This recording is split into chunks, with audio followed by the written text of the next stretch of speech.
Most glorious Lord, you sent your Son from heaven to earth to die for me. Most glorious Lord, you sent your Son. Amigos de María Visión, bienvenidos una vez más a este programa que lleva por nombre Apologética, Razones de Nuestra Esperanza. Mi nombre es Rafael Piña Valdés y es para mí, como cada semana, darles la bienvenida, un gran honor, también una gran alegría a todos aquellos que nos siguen a lo largo y ancho del bellísimo continente americano.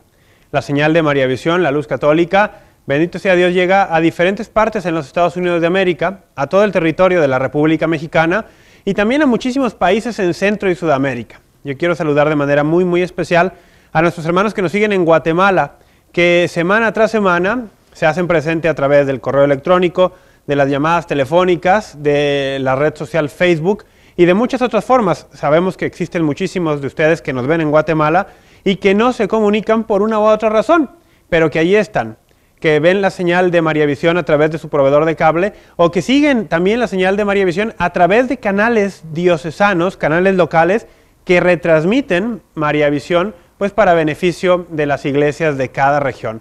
Sea cual sea la manera en la cual tú en Guatemala sigues este programa, yo les doy un saludo muy especial a los hermanos guatemaltecos.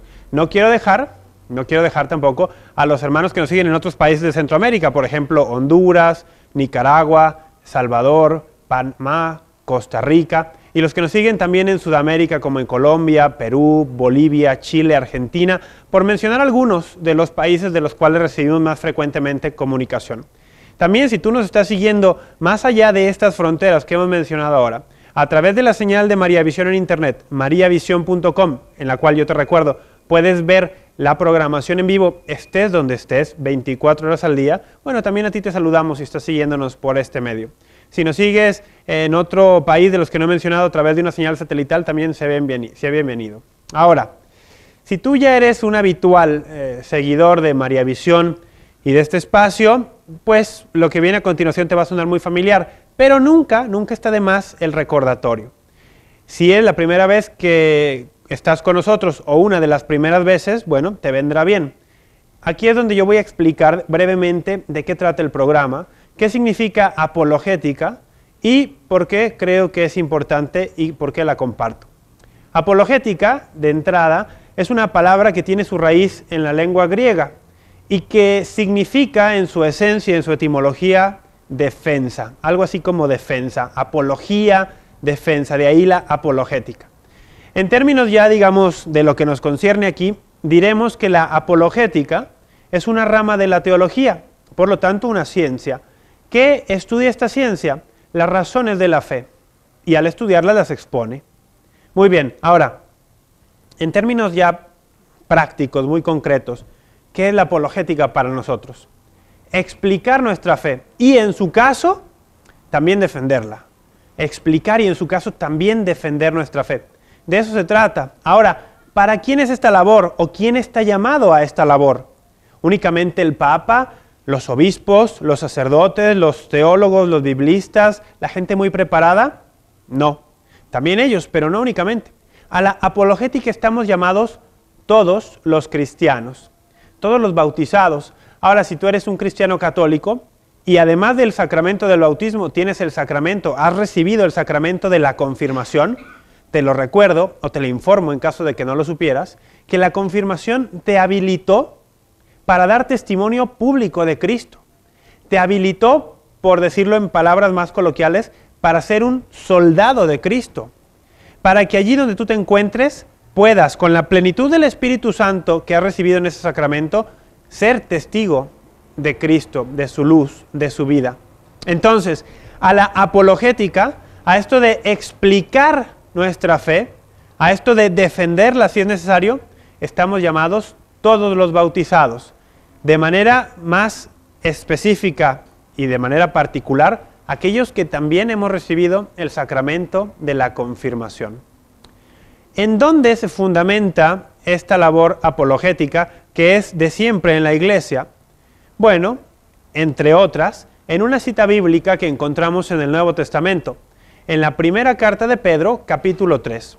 Allí, el apóstol, elegido por Jesucristo para ser la roca sobre la cual él cimentaría su iglesia, en el versículo 15 y versículo 16, nos hace la siguiente exhortación.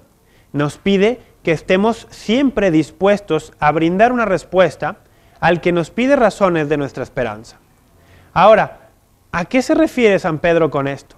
¿Se refiere a una respuesta de tipo académico únicamente? ¿Se refiere a una respuesta de corte argumentativo con la finalidad de vencer con las palabras al otro? Me atrevo a decir que no. Me atrevo a decir que se refiere a brindar una respuesta, pero con la totalidad de nuestra existencia, con la totalidad de nuestra vida. Sí, los argumentos, las palabras, las respuestas sirven y son indispensables, pero yo pienso, creo, que esta respuesta a la que tenemos que estar siempre dispuestos es la del testimonio de vida, la del ser verdaderamente cristiano. Que si tú ves que alguien necesita de ti para que le ayudes con algo, le ayudes, y allí también estás dando razón de tu esperanza, tal vez sin palabras. Que si tú ves a alguien que pasa por una gran necesidad y está en ti hacer algo por ayudarle a remediarla, lo hagas. Esa es apologética. Recuerda a San Francisco de Asís, que en cierta ocasión, estando en uno de sus conventos, monasterios, invitó a los frailes que allí se encontraban a acompañarle al pueblo cercano para predicar el Evangelio, según les dijo. Salieron, siguiendo a San Francisco, caminaron por el pueblo, regresaron al convento, sin haber dicho una sola palabra. Al ser cuestionado sobre esto, San Francisco dijo: hay que predicar el Evangelio y si es necesario, utilizar palabras. Si es necesario, utilizar las palabras. Es decir, que la predicación no es única y exclusivamente de palabra. La predicación es con toda tu vida, con todo tu testimonio. Y ahí es donde cobra especial relevancia el versículo 16 del capítulo 3 de la primera carta de San Pedro, de la cual yo les hablaba. Allí, este apóstol nos dice lo siguiente: háganlo siempre con dulzura y respeto. Esto de dar razones de nuestra esperanza con dulzura y con respeto. La falta de dulzura y la falta de respeto al momento de compartir las razones de nuestra fe, así tengamos los mejores argumentos, así tengamos siempre la respuesta a flor de piel en la punta de la lengua, harán que más de alguno se cierre en los oídos, en la mente y hasta en el corazón a nuestro mensaje. Y tal vez nos estemos convirtiendo en una piedra de obstáculo más que en un auxilio en el camino de la fe de alguien. Lo sé por experiencia que la falta de dulzura y de respeto, en lugar de construir puentes para la comunicación, la falta de dulzura y respeto suelen quemarlos, muchas veces con daños que son muy difíciles de reparar. Muy bien, habiendo hecho esta introducción, quiero invitarles a todos ustedes en casa que se comuniquen con nosotros. Lo pueden hacer de tres maneras. La primera es vía telefónica. Durante los cortes van a aparecer en su pantalla los números de María Visión, tanto si ustedes están en la República Mexicana como si están fuera de esta. Allí ustedes pueden vía telefónica hacernos llegar comentarios, preguntas del tema del día, saludos, etc. La segunda forma que tenemos para comunicarnos es el correo electrónico. Va a aparecer, ya apareció, en su pantalla frecuentemente durante el programa, apologética@mariavision.com, apologética@mariavision.com. Allí ustedes pueden también de igual manera hacernos llegar preguntas, dudas o comentarios.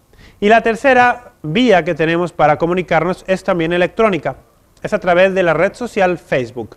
Allí ustedes pueden ir y buscar la página del programa, que lleva por nombre el mismo título que este espacio, Apologética, Razones de Nuestra Esperanza, programa de televisión. Simplemente asegúrense de que estén donde dice programa de televisión. Allí yo frecuentemente pongo notas del programa, algún comentario, algún aviso importante de María Visión o de este espacio, y también se presta muy bien para la interacción entre los distintos visitantes a ese foro. Habiendo dicho estas tres formas para comunicarnos, digo una cosa que para mí es muy importante. Yo, independientemente de si ustedes se comunican por alguna de estas vías o no, si ustedes están de acuerdo con lo que yo comparto o no, incluso si ustedes no son creyentes, pero por el simple hecho de estar compartiendo con nosotros este espacio, allí en su hogar o donde quiera que se encuentren, yo ofrezco orar por ustedes, por sus intenciones, por sus necesidades. Llamen o no llamen, escriban o no escriban, se comuniquen o no, estén de acuerdo o no, les guste o no lo que yo digo. Ofrezco orar por sus necesidades. ¿Pido algo a cambio? Bueno, sí. Que si ustedes quieren, oren también por nosotros, por María Visión, para que podamos seguir adelante siendo fieles al Señor, fieles a la Iglesia, y por un servidor también, para que podamos seguir adelante en este programa. Habiendo dicho esta introducción, es momento de ir a nuestro primer corte. Aprovechen ustedes para tener la Sagrada Escritura a la mano y para tomar los teléfonos del programa. Vamos a un corte, será breve, y regresando comparto con ustedes el tema que trataremos el día de hoy. Ya regresamos.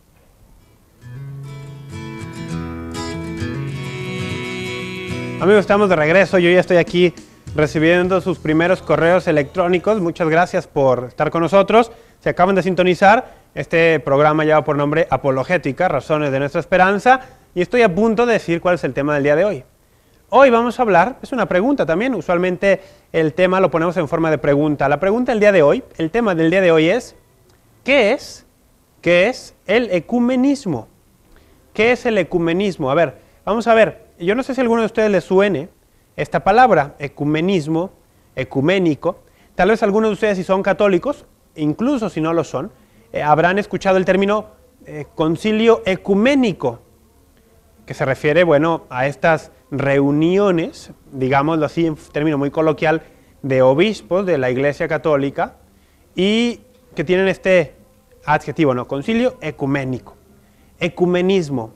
Miren, sencillamente, la etimología de ecuménico o ecumenismo tiene como raíz una palabra griega, oikos, oikia, que puede ser un verbo que significa habitar o puede también hablar de una habitación, digamos de una casa, por ejemplo. Ahora, el ecumenismo, como con su raíz oikos, que se puede traducir como casa, que ya lo he dicho, puede referirse o se refería en escritos antiguos a el mundo habitado, a algo que ocupaba todo el mundo. Por ejemplo, ecumenismo comparte la misma raíz que la palabra economía. Economía también tiene como principio oikos, casa, habitación, economía, las normas, las leyes de la casa. Muy bien, esa es la etimología de ecumenismo. Pero en términos, digamos, cristianos, ¿a qué nos referimos cuando hablamos de ecumenismo? Y voy a citar un documento. Por movimiento ecuménico se entiende el conjunto de actividades y de empresas que, conforme a las distintas necesidades de la Iglesia y a las circunstancias de los tiempos, se suscitan y se ordenan a favorecer la unidad de los cristianos.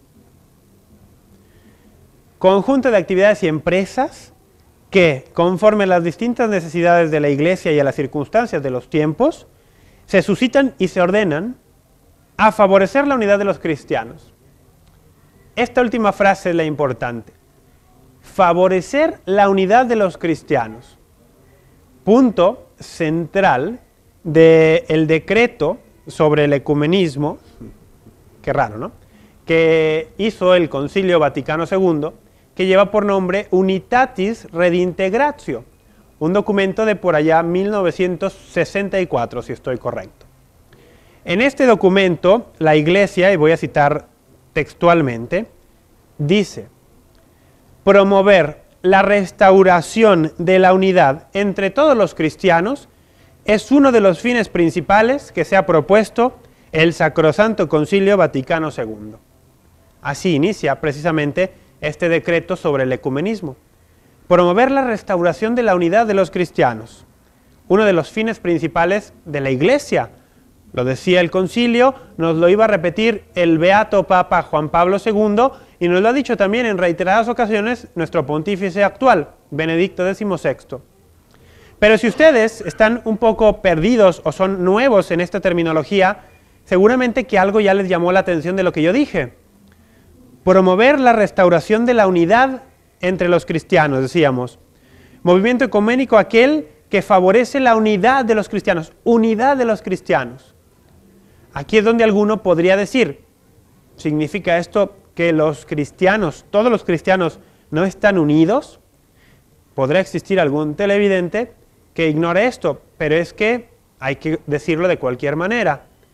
Los cristianos, aquellos que amamos a Cristo, porque a mí me gusta decir que cristiano no es el que lleva el nombre de cristiano, o cristiano no es el que cree en Cristo, sino el que le ama.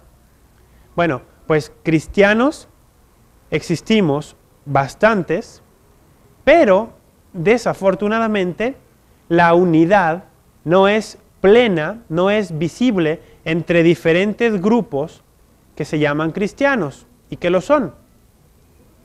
Entonces, pongamos un poco de contexto. Para eso me permito ir al Catecismo de la Iglesia Católica, herramienta fundamental también para conocer esta fe, seas católico o no. Si tú eres católico, lo debes tener para conocer lo que crees, la fe que te han dado tus padres, la fe que estás eligiendo seguir. Si no eres católico, te lo recomiendo para que conozcas de primera mano, de viva voz de la Iglesia, lo que la Iglesia enseña. Muchas veces, por experiencia lo digo, he encontrado personas no católicas que no lo son precisamente porque tienen un concepto errado de lo que esta Iglesia enseña o no enseña. ¿Por qué? Porque el vecino, el amigo, el familiar les ha mal informado de palabra o de obra. Incluso también, ¿por qué no decirlo? Muchas veces algún o que otro cristiano comprometido, formado, incluso tal vez algún sacerdote, les ha mal informado lo que es la Iglesia Católica y sus enseñanzas, y por eso se alejan o deciden no entrar en ella. Pues bien, el Catecismo de la Iglesia Católica es esa herramienta que nosotros tenemos para conocer de primera mano lo que los católicos creemos. Voy a ir al párrafo 816. El catecismo está organizado por párrafos. En el párrafo 816 dice así: la única iglesia de Cristo, nuestro Salvador, después de su resurrección, la entregó a Pedro para que la pastoreara. Le encargó a él y a los demás apóstoles que la extendieran y la gobernaran. Esta iglesia, constituida y ordenada en este mundo como una sociedad, subsiste en la Iglesia Católica, gobernada por el sucesor de Pedro y por los obispos en comunión con él. Este párrafo del catecismo que acabo de leer está directamente tomado del documento sobre el ecumenismo del Concilio Vaticano II. Vamos a extraer lo más relevante para nuestro programa. Única iglesia de Cristo. Cristo solo fundó una iglesia. Si tú vas a las páginas del Nuevo Testamento, te va a sorprender que Jesucristo, en lo que nos narran los 4 evangelistas, solamente en 2 ocasiones va a mencionar la palabra iglesia. La primera de ellas es en el capítulo 16 del Evangelio de San Mateo. Mateo 16, versículo 18. Tú eres Pedro, y sobre esta piedra, piedra, edificaré mi iglesia. Pronombre posesivo, singular, mi iglesia, iglesia. Primera aparición en el Nuevo Testamento, en palabras, en boca de Jesucristo. La siguiente vez que aparece el término eclesia, griego, traducido como iglesia al castellano, se va a encontrar también en el capítulo, en el Evangelio de San Mateo, pero 2 capítulos más adelante. Mateo, capítulo 18, versículos del 16 al 18. Allí lo encontrarán. Aquella referencia en la que Jesús dice que si tu hermano peca contra ti, hables con él en privado. Si reitera esta actitud, hables con él con 2 o 3 testigos. Si continúa perseverando en la actitud de pecado, lo lleves ante la eclesia, dice el texto griego. Algunas traducciones ponen ante la comunidad. La traducción literal debe ser ante la iglesia. De estas dos ocasiones en las que nuestro Señor utiliza la palabra iglesia, que son las únicas en el Nuevo Testamento en labios de Jesucristo, nosotros deducimos lo siguiente: la iglesia que Jesús fundó es una. La encomendó a Pedro al decirle: a ti te daré las llaves de este reino. Lo que tú ates, atado quedará. Lo que desates, desatado quedará. La encomendó también a aquellos apóstoles suyos, apóstol significa enviado, y a los sucesores de estos apóstoles, siguiendo, por ejemplo, la segunda carta de Timoteo, capítulo 2, versículo 2, donde San Pablo exhorta al joven Timoteo a buscar hombres aptos, como el mismo Timoteo, para hacerles a su vez la encomienda de lo que él ha recibido de San Pablo, para que estos a su vez, dice San Pablo, puedan instruir a otros, es decir, sucesores. ¿Sucesores para qué? Para el pastoreo de esta única iglesia que Jesucristo funda. Decía yo que podemos deducir algunas cuestiones de esto. Número 1, Jesucristo solo funda una iglesia.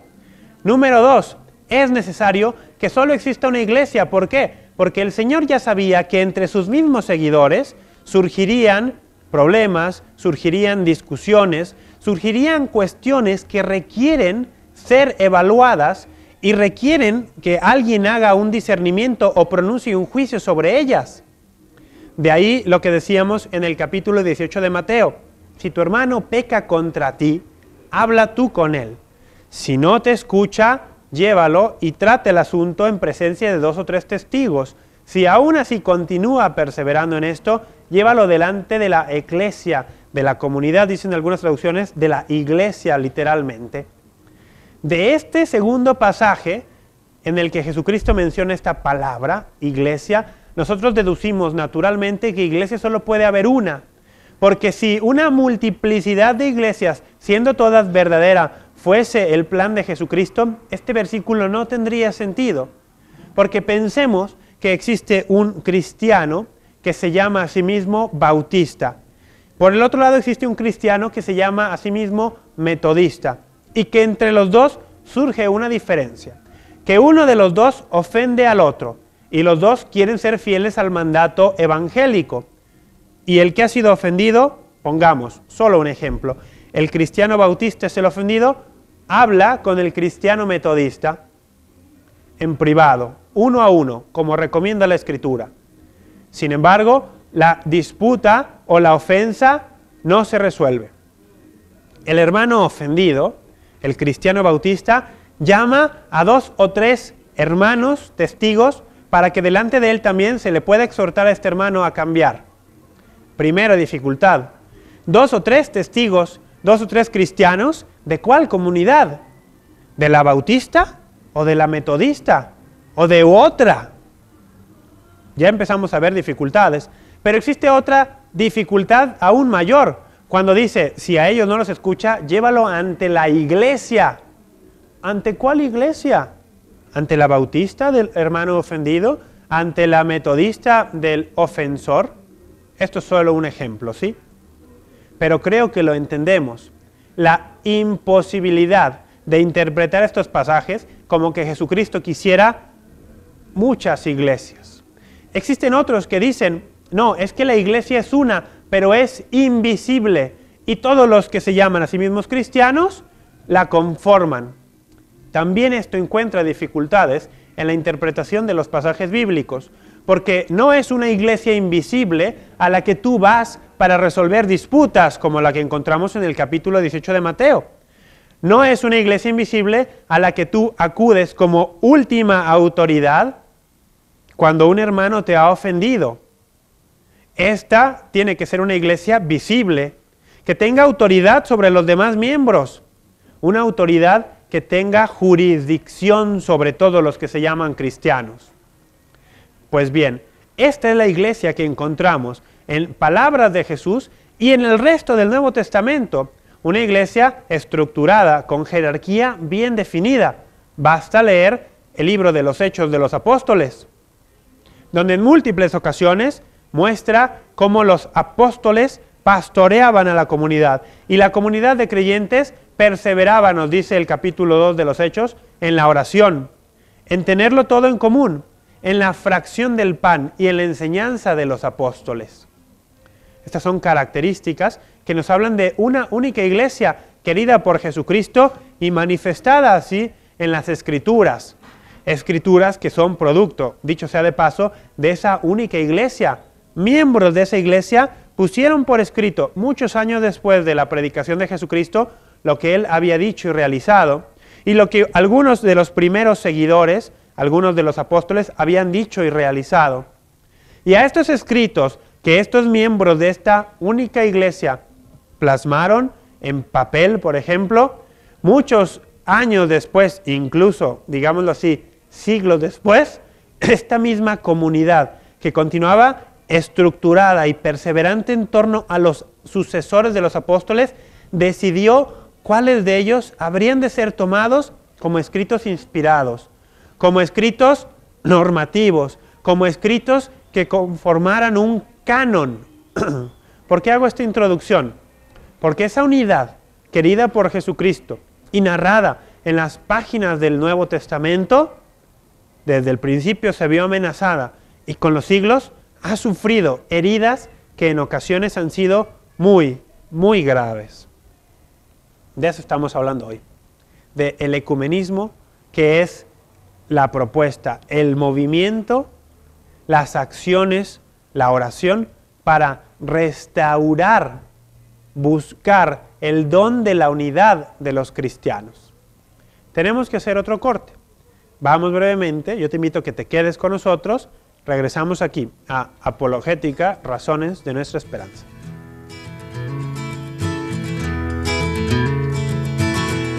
Most glorious Lord. Amigos, estamos de regreso en Apologética, hoy hablando del ecumenismo. Estas acciones que cristianos de distintas confesiones emprenden para pedir a Dios, en primer lugar, el don de la unidad, de restaurar la unidad, pero que además de pedir a Dios también realizamos acciones muy concretas, sobre todo orar en conjunto, para que esta petición, digamos, tenga más fuerza. Ahora, agradezco también ya sus correos, sus llamadas, ya estoy recibiendo algunas. Tengo aquí un correo electrónico desde El Salvador, este país hermano en Centroamérica, que nos ha llegado de parte de Carlos Chacón, donde dice: hermano Javier, bueno, me llamo Rafa, pero está bien, no importa.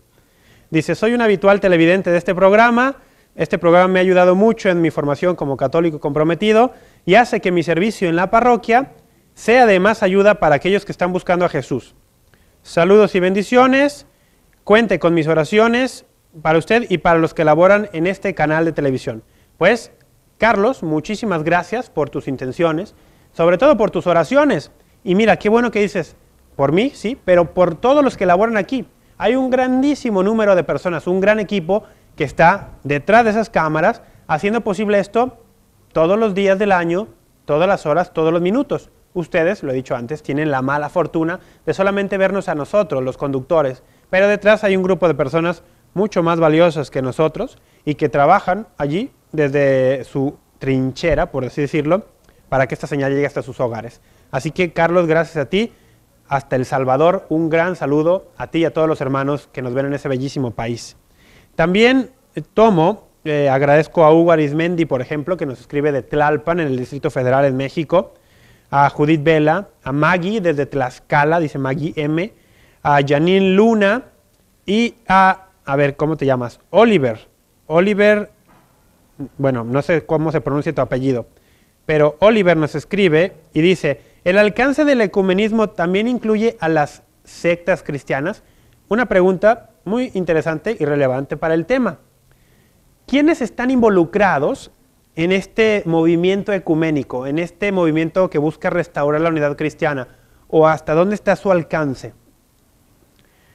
Digámoslo así, a todos los cristianos que profesamos los dos dogmas fundamentales del cristianismo.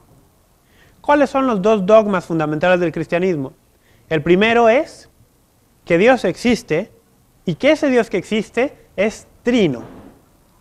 la creencia en la Santísima Trinidad.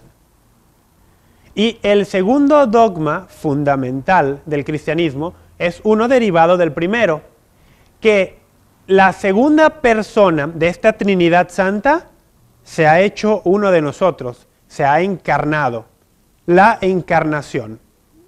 La Trinidad y la encarnación van a ser los dos dogmas, las dos creencias que van a marcar a los cristianos. Recordemos aquí brevemente que es un dogma, no otra cosa sino la correcta interpretación de las Escrituras. Muchísimos cristianos interpretan correctamente la Escritura y creen en la Trinidad, a pesar de que la palabra Trinidad no aparezca en la Escritura. Eso es una correcta interpretación. Las palabras específicas como Trinidad, por ejemplo, como purgatorio, son palabras, digamos, técnicas, pongámosle un nombre, que nos ilustran una verdad contenida en las Escrituras o en la tradición cristiana, que no necesariamente aparece en las Escrituras tal cual, explícitamente, pero que su enseñanza está allí. Muy bien, pues el alcance del ecumenismo va a aquellos cristianos que mantienen estas dos creencias fundamentales, la Trinidad y la encarnación. Existen grupos que se llaman cristianos, pero que no mantienen estos dos dogmas. ¿Son cristianos o no? Pues para el grupo de los que mantienen estos dos, los que no los creen, no lo son. Sin embargo, ellos dicen serlo. Y aquí es donde empezamos a ver los efectos o las consecuencias prácticas de la terrible división entre los cristianos. Pensemos por un instante en un espectador, digamos, alguien ajeno al cristianismo, que esté interesado en conocer a Cristo, que esté interesado en seguirlo. Se va a encontrar con una multitud, literalmente, de ofertas cristianas. Y va a encontrar que entre las diferentes ofertas cristianas existen diferencias sustanciales. ¿Cuál es la verdadera? ¿A cuál seguir? Se encontrará incluso que habrá creencias totalmente, radicalmente opuestas entre un grupo que se llama cristiano y otro. Por ejemplo, habrá grupos que con la etiqueta cristiana niegan que Cristo, Jesucristo, sea Dios verdadero. Hemos dicho que este es uno de los dogmas fundamentales de todo cristiano, la encarnación. Sin embargo, hay grupos que van a negar esto. Hay grupos que van a negar la Santísima Trinidad, algo que ha sido mantenido por los cristianos desde el principio. Regresemos a este espectador imaginario que está considerando el cristianismo y se topa con esta diversidad de opiniones, de interpretaciones en lo que se refiere al cristianismo. ¿A cuál se debe unir? ¿Cuál tiene la verdad? ¿Será que me debo unir o se debe unir a la que mejor le acomode a su gusto personal? ¿La que le venga más en gracia? ¿La que le sea y resulte más conveniente?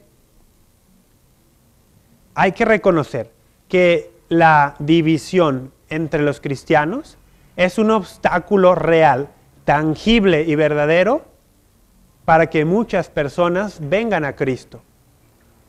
Comparto alguna experiencia personal. He recibido por correo electrónico y he conocido también personalmente más de un caso de alguien que, habiendo nacido, por ejemplo, cristiano católico, no practicó nunca esta fe, nunca se interesó en profundizar en ella, y en cierto punto de su vida, por una u otra circunstancia, se vio atraído hacia una comunidad cristiana no católica. Ingresa en ella, estudia la Biblia con esta comunidad y se convence de que la Iglesia Católica en la cual nació y fue bautizado está equivocada en muchísimos puntos. Que la comunidad cristiana no católica en la cual se encuentra ahora es verdadera. Continúa su vida. Un tiempo más adelante, profundizando en la Escritura, encuentra una discrepancia, una contradicción grande entre ciertos pasajes de la Escritura y lo que su comunidad cristiana no católica enseña. Pero se ha creado en su interior tal prejuicio ante la Iglesia Católica que no se permite a sí mismo ni siquiera contemplar la posibilidad de regresar a ser católico. Mejor dicho, de regresar a la práctica católica o de iniciarla si es que nunca la inició.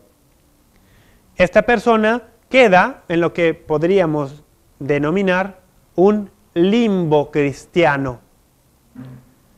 No puede aceptar a la Iglesia Católica por prejuicios que ha formado.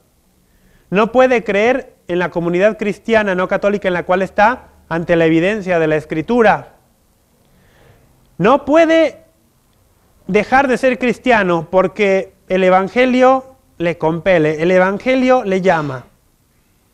Pero queda totalmente desencantado de toda comunidad, de toda iglesia, y decide ser cristiano solo, a su manera.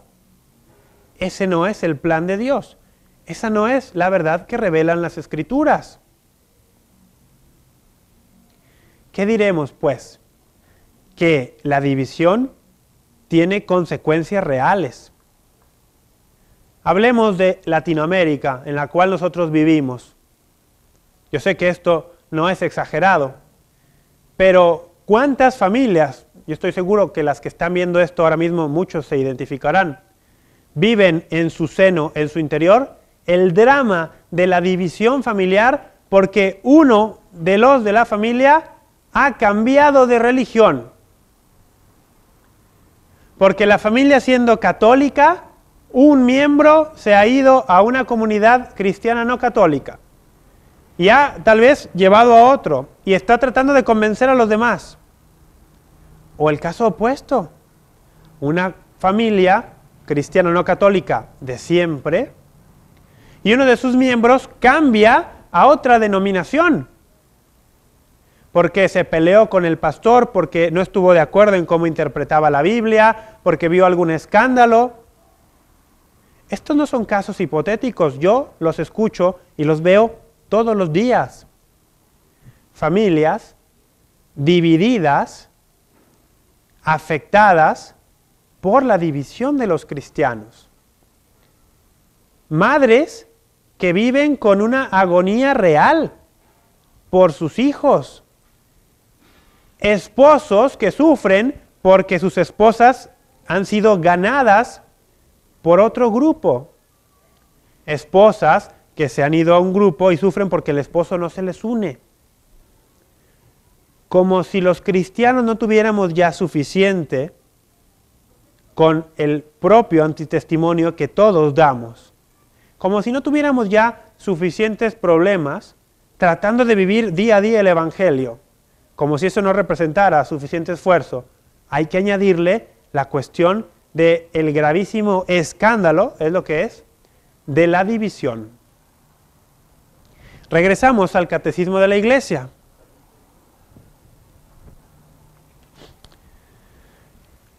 Párrafo 816. Perdón, 817.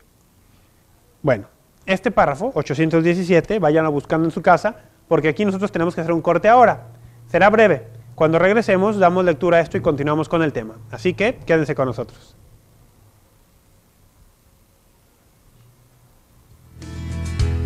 Ya regresamos, estamos aquí en Apologética. El día de hoy hablando sobre ecumenismo. ¿Qué es? ¿Para qué sirve? ¿Por qué es importante que lo conozcamos? Estaba yo a punto de compartir en el bloque anterior, cuando nos fuimos a corte, el párrafo 817 del Catecismo de la Iglesia Católica. Dice, de hecho, en esta una y única Iglesia de Dios, aparecieron ya desde los primeros tiempos algunas escisiones, divisiones, que el apóstol, se refiere a San Pablo, reprueba severamente como condenables. Y en siglos posteriores surgieron disensiones más amplias y comunidades no pequeñas se separaron de la comunión plena con la Iglesia Católica, y a veces no sin culpa de los hombres de ambas partes. Nuevamente, el Catecismo está citando el decreto Unitatis Redintegratio sobre el ecumenismo del Concilio Vaticano II. Por cierto, antes de continuar, todos los que deseen tener acceso a los recursos que yo estoy utilizando durante el programa de hoy, como las citas bíblicas, los párrafos del Catecismo y algunos artículos que mencionaré más adelante, me los pueden pedir vía correo electrónico. Me dicen que quieren las notas del programa del día de hoy, y con mucho gusto a partir de mañana comienzo a responderles enviándoles estas notas del programa. Lo pueden hacer así, escribiéndome a apologetica@mariavision.com, o si me quieren ayudar a facilitarme un poquito la vida, pueden ingresar a partir de mañana a la red social Facebook, buscar la página del programa, porque allí yo pongo una nota precisamente con todo esto que he mencionado. Entonces allí lo pueden copiar todos sin necesidad de que yo responda a todos y cada uno anexando esto. Pero como ustedes deseen, a partir de mañana se los puedo hacer llegar si ustedes me los piden. Muy bien, continuamos. Párrafo entonces 817 dice: desde los primeros tiempos ya se suscitaban divisiones. Dice que San Pablo denunciaba como condenables. Dice, pero luego en los siguientes siglos surgieron disensiones más amplias cada vez. Dice, y comunidades no pequeñas se separaron de la plena comunión con la Iglesia Católica. Interesantísimo lo que dice a continuación. A veces, no sin culpa de hombres de ambas partes. No sin culpa de hombres de ambas partes, es decir, de los que se quedaron en la iglesia y de los que se fueron. Vamos a decir la verdad. Pecadores somos todos. Los cristianos católicos y los cristianos no católicos y los no cristianos. Pecadores todos. Aunque se consideren o no pecadores, del pecado todos sufrimos sus efectos y sus consecuencias. La división es producto del pecado y un pecado en sí misma. Me encanta que el Catecismo diga, no sin culpa de hombres de ambas partes. Cierto, las cuestiones de las herejías o de los cismas, por lo general en la historia han tenido un cabecilla,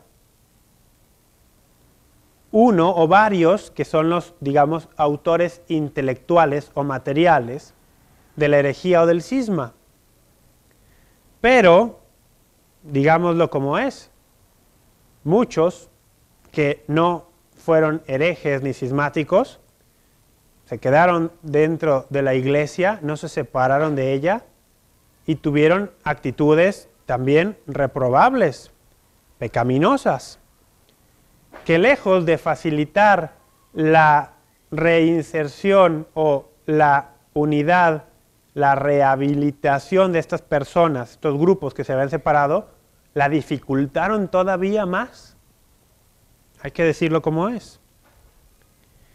Dice el mismo párrafo 817 del Catecismo, citando a Orígenes, este escritor eclesiástico de los primeros siglos. Donde hay pecados, allí hay desunión, cismas, herejías, discusiones.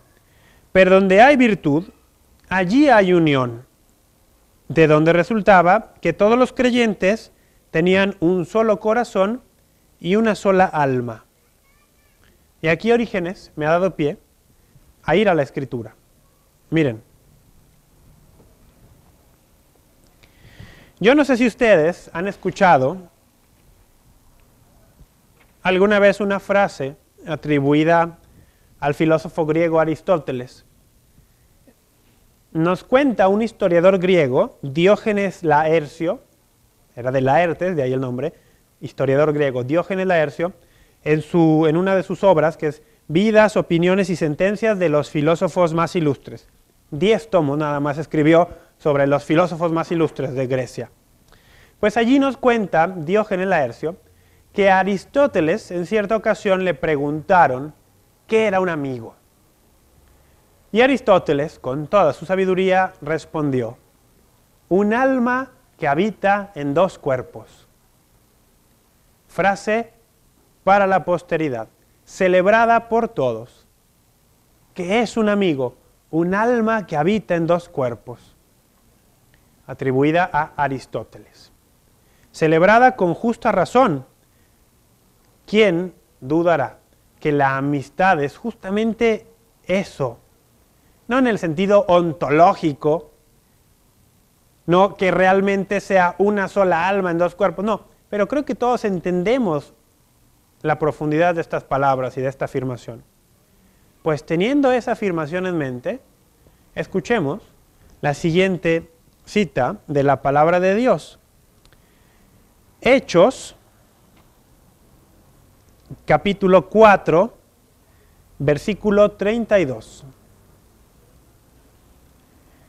Dice: la multitud de los creyentes tenía un solo corazón y una sola alma. Qué cita tan hermosa. Hechos de los Apóstoles 4:32, capítulo 4, versículo 32. La multitud de los creyentes tenía un solo corazón y una sola alma.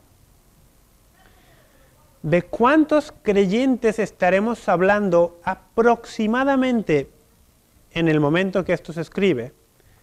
Aproximadamente. Si vamos unos cuantos versículos más atrás, en el mismo capítulo 4 del libro de los Hechos, dice, Hechos, capítulo 4, versículo 4.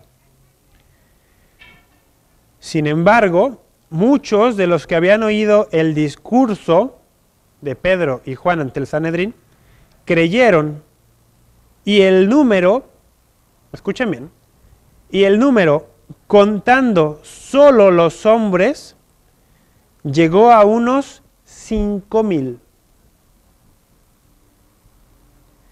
Muchos de los que habían oído el discurso creyeron, y el número, contando solo los hombres, llegó a unos 5,000. Esto aunado a aquel discurso que Pedro dio,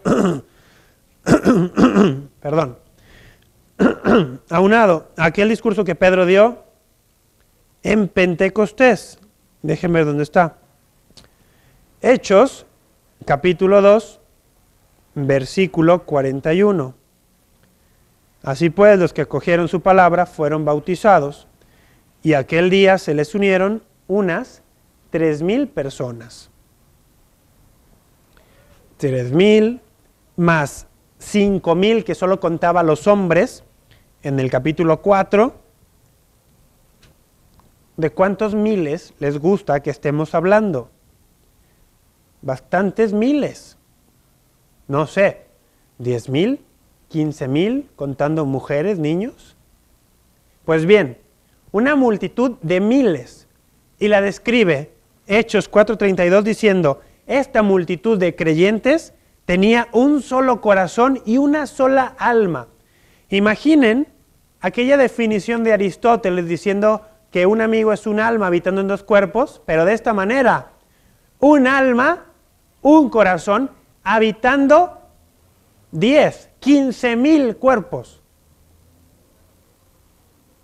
A eso se refiere tener una sola alma, un solo corazón. Esa es la unidad de los cristianos. Pensemos qué tan cerca, o mejor, qué tan lejos estamos nosotros de esta comunidad, de tener un solo corazón, una sola alma. No nos vayamos muy lejos, no hablemos de las divisiones que existen entre católicos y no católicos, entre cristianos católicos y cristianos no católicos. Pensemos dentro de la misma Iglesia Católica, ¿cuántas personas, cuántos grupos hay que no tienen el mismo corazón y la misma alma? Pensemos en nuestras familias, que son las iglesias domésticas. ¿En nuestra familia existe realmente un solo corazón, una sola alma, inspirado por Cristo? ¿En nuestros lugares de trabajo? ¿En nuestro grupo de amigos? La unidad se tiene que vivir desde las esferas más pequeñas y más al alcance de todos nosotros. La familia, la parroquia, la diócesis. De lo contrario, será imposible una unidad entre todos los cristianos a nivel, digamos, macro, si en el nivel micro no la tenemos. Examinémonos, pues, en qué medida hemos contribuido nosotros a la desunión, a la separación de los seguidores y amantes de Cristo, con nuestras actitudes, con nuestra falta de testimonio, con nuestro antitestimonio también, que no es lo mismo falta de testimonio que antitestimonio, ¿eh? Falta de testimonio es aquel que simplemente pretende ir por la vida de neutral. Y el antitestimonio es el que, consciente o inconscientemente, realiza acciones que son contrarias a Cristo y que lleva el nombre de cristiano.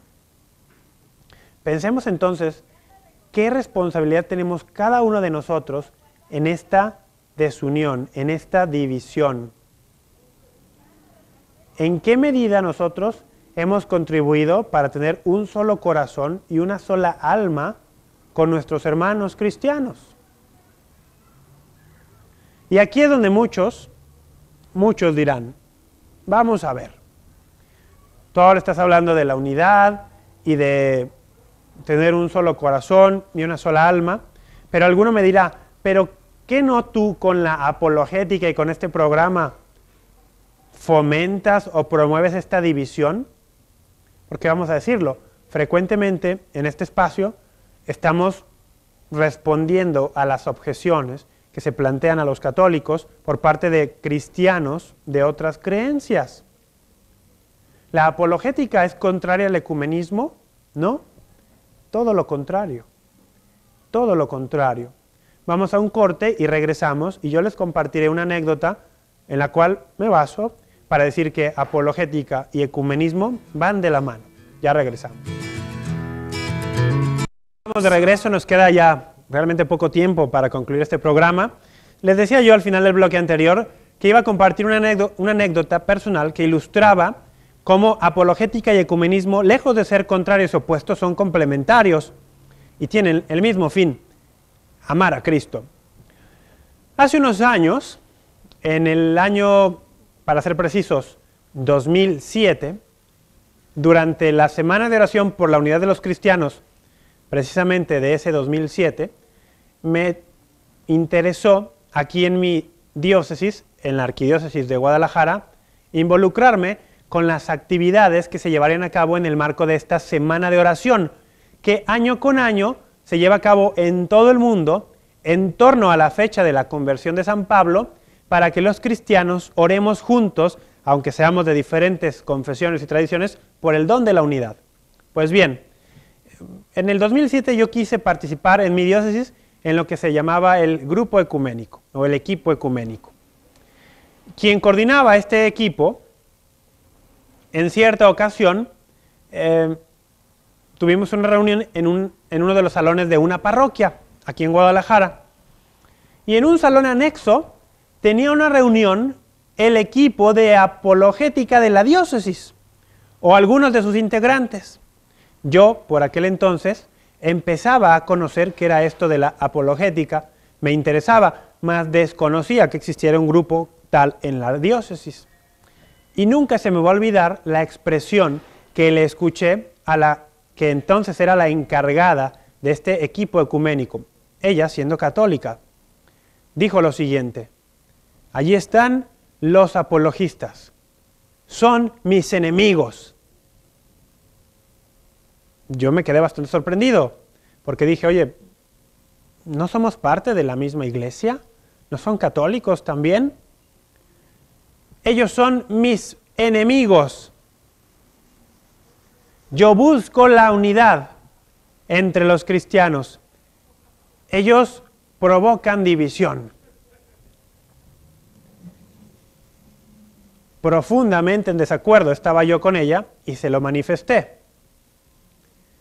Tal fue mi desacuerdo que cuando terminó aquella semana de oración por la unidad de los cristianos, decidí retirarme respetuosamente de dicho equipo. En mi experiencia, la apologética, lejos de ser contraria al ecumenismo, lo promueve. ¿Por qué? ¿De qué trata la apologética? Siempre dedico un bloque entero, el bloque inicial, a hablar de esto. Conocer nuestra fe, explicarla. Explicar la fe católica ha traído a innumerables personas de regreso a ella. No pocas, después de años, décadas incluso, de haber estado en alguna comunidad cristiana no católica. ¿Y a qué voy con esto? A que el verdadero ecumenismo, así lo dice el Catecismo de la Iglesia, así lo dicen los documentos del Magisterio, así lo han dicho los últimos dos papas, bueno, y más. El verdadero ecumenismo es buscar, restaurar la unidad en la verdad. En la verdad. Buscar que esos hermanos cristianos que tenemos en común, por ejemplo, el bautismo, que nos hacen miembros de la misma alianza y de la misma familia, buscar que ese bautismo sea el punto común de partida, no de llegada. Que la meta sea la celebración común y conjunta de todos los sacramentos, particularmente de la Eucaristía, sacramento de sacramentos, centro y culmen de la vida cristiana, porque no le hacemos ningún bien al ecumenismo, al propósito de la unidad de los cristianos, si ocultamos la verdad. Con tristeza digo que en aquel equipo ecuménico en el que yo participé, muchas veces se intentaba diluir las verdades católicas en un afán ecuménico, para no ofender al hermano.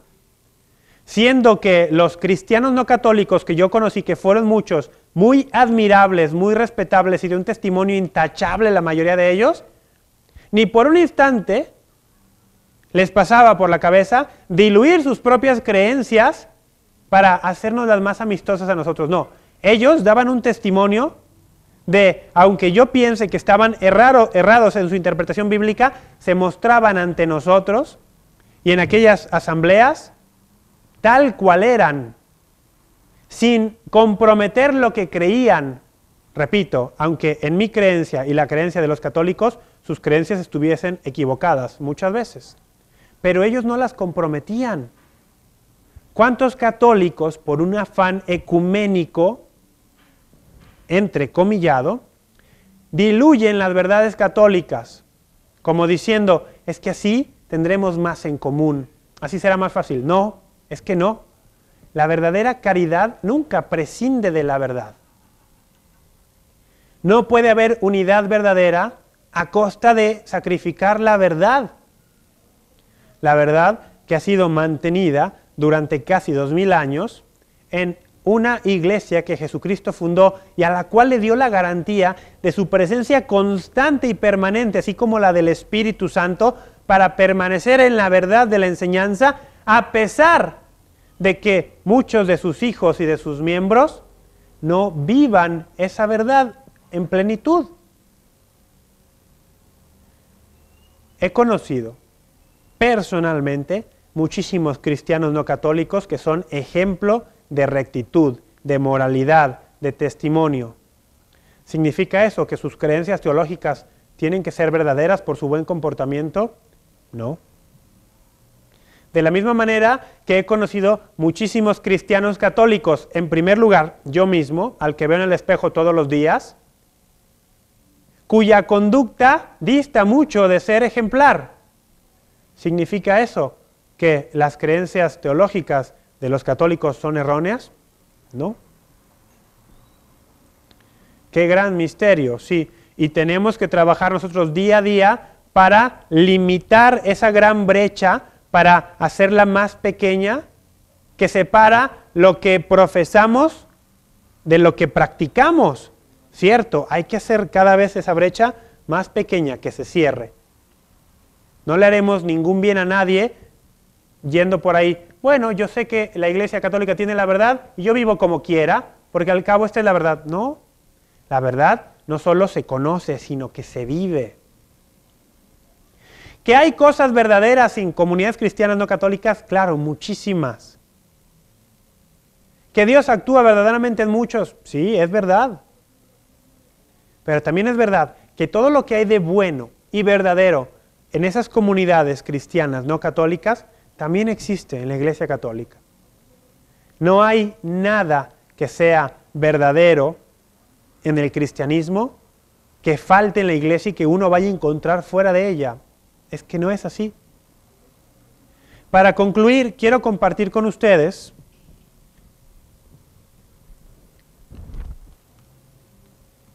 algunas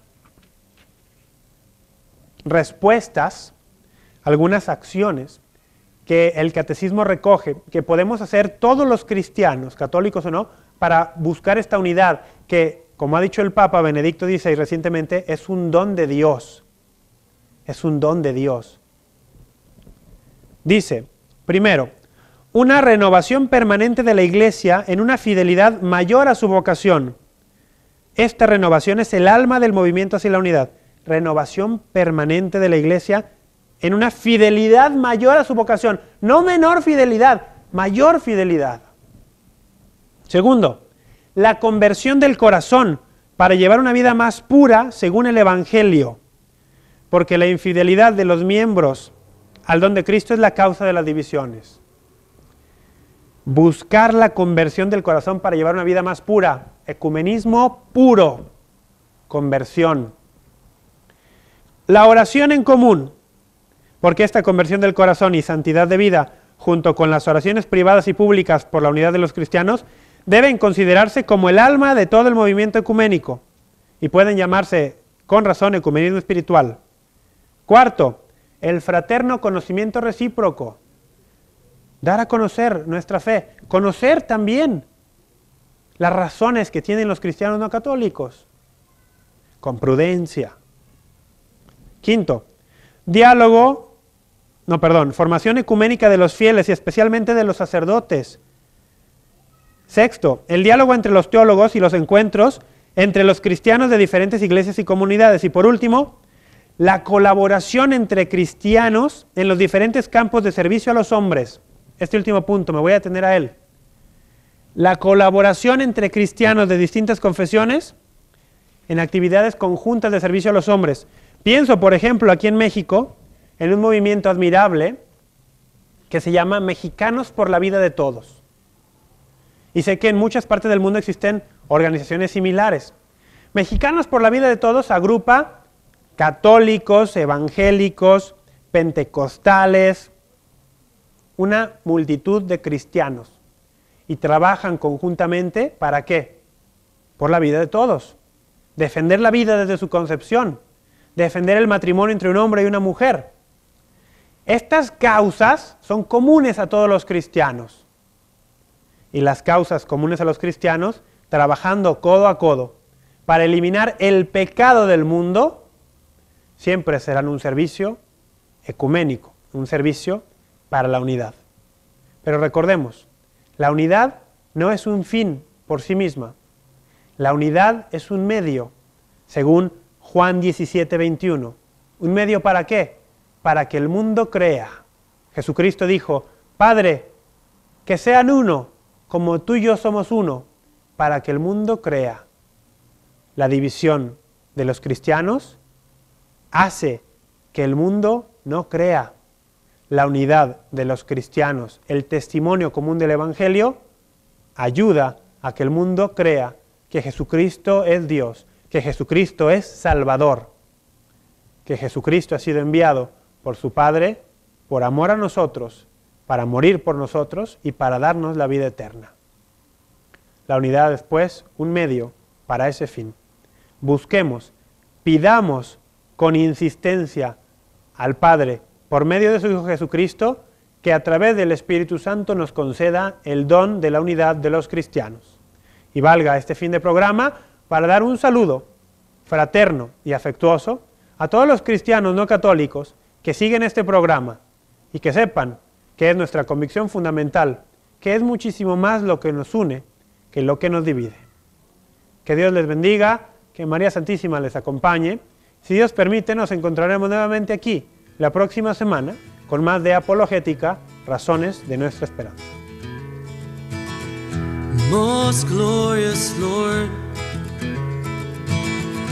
you sent your Son